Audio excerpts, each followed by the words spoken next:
You guys have this hearing on, the evolving online offender. One of these witnesses, her son was the victim of sextortion from Instagram. Like, how difficult is, this kind of sexual predator that, takes advantage of online platforms? How difficult is it to...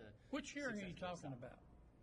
Senate Judiciary Committee tomorrow. Okay, and what's the hearing? Start over, man. Yeah, it's on the evolving online offender, sexual predators who target children online. You mean the fact that social media schemes. doesn't give a damn about kids? That's the subject of the hearing? That, and about how predators are taking advantage of the social media platforms. Well, of course they are.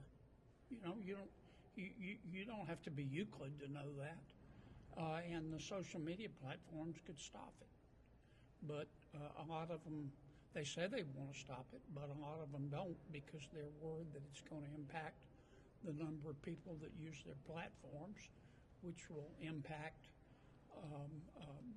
their ad revenues, which will impact their ability to buy a third summer home.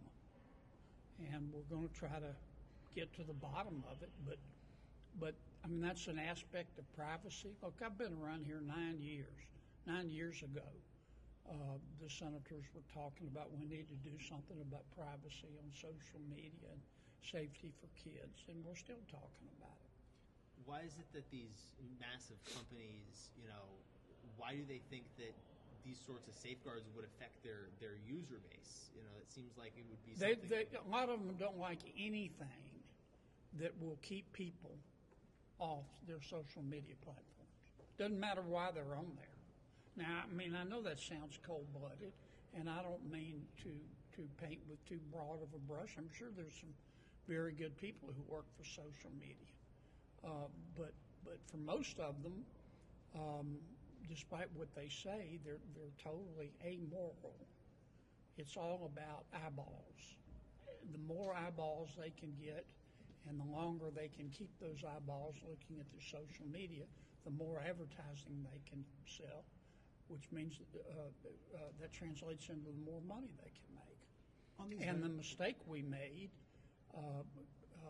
was not putting parameters on them and guardrails on them when we had the chance to do it. Now they're all very powerful.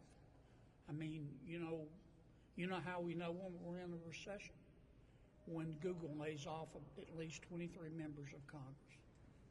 That's how you know. I mean, they're very